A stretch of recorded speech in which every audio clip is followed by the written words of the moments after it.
Andy's Path is a better approach to technical staffing for startups and innovation labs. We take a different approach and make sure that we're really integrated into the teams that we work with. Here at Andy's Path, our business model is fundamentally staffing, but we go so much more beyond that. Clark and I have a background both leading startups and being CTOs. And we've worked with outsourcing agencies before, and we just have felt frustrated with it. You have to micromanage every ticket, you have to go back to the Jeria board, you have to have daily stand-ups. There's just so much bandwidth to be able to get productivity out of an external group. We really set up Andy's Path to be different, where we take an active role in what results need to be achieved. We know about robotics, we know about quaternions, we know about how 3D geometry works, and we know about how systems fail in production. And so we're able to take a set of goals or even a napkin sketch and move to the point where we're able to deliver results with only, occasional check-ins.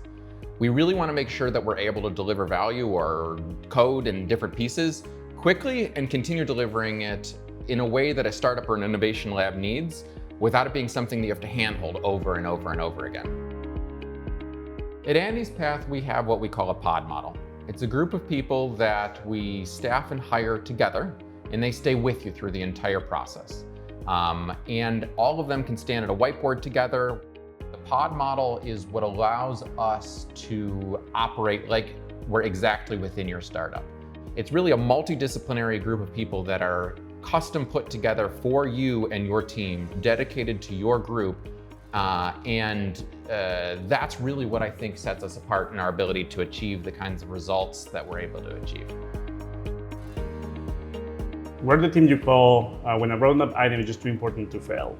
We have experience handling mission critical scenarios like manufacturing, handling thousands of robots, where the cost of failure is just too high, so it's not an option. We build environments where you have hybrid infrastructure that you need real-time data on-premise and also analytics in the cloud, where it's like highly sensitive information that is not easy to handle, and working with IT teams that expects enterprise software and all the good practices that comes with that. When I think about what makes us Andy's Path, I think about Clark Jeria and his background as both a part-time professor in Santiago as well as a startup founder means that he has access to the local talent here in Santiago, but also knows deeply what a startup or innovation lab needs, because we've been there before. We've been product people and we've built those products. Some of the things that we're trying to do uniquely is to be able to partner with people at that strategic level, and I think Steve constantly pursues that level of conversation and helps our team have the necessary information for them to ensure that they're building something that can be meaningful, will be useful, and will really make a difference from our customers. One of the superpowers from Steve is getting people to open up and ensure that we're working in something that's really moving the needle. Not just like the tactical things, like, hey, this is the feature that we need, but really what's beyond that and what will make that engagement successful and how we can maximize the amount of value that we're delivering with our pods. We got a call late at night from one of your old friends, ex-colleague, asking for something that initially seemed really unreasonable. There was a board demo in 2 weeks. This was 3D data, thousands of points per second. It had a really unique aspect to how it had to be rendered. He was looking for a user interface group that would know more about quaternions or 3D geometry than just a typical React front-end dev shop. What he gave us was effectively a napkin sketch. And we were able to take that napkin sketch and turn it into a functional interface. We now have a 7-person team continuously working with them for over a year now. And we've been able to roadmap beyond just that user interface into all of their different data needs to capture that they're using for their machine learning pipelines. They don't have to worry about the engineering resourcing or the delivery against those goals. They're able to point us at a set of goals and we're able to deliver. One of our clients in particular is able to point us at 5 or 6 projects simultaneously and know that all parallel paths will get done in an innovation lab where there's just so many different things happening, and they don't have the ability to take one bet on one thing. A VP of engineering often doesn't reach out to us just because they want more engineers.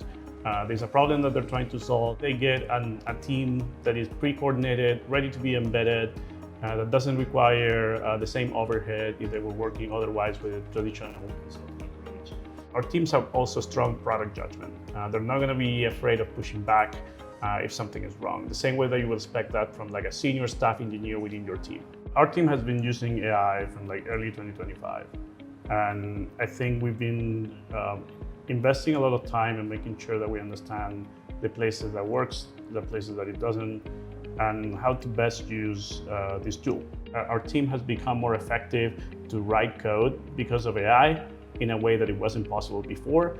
And they're shifting their energy into like more of a quality gate and making sure that the right architecture is in place, the right technical design, and that the output of the AI it's in line with the standards and practices that they had from the beginning of these projects.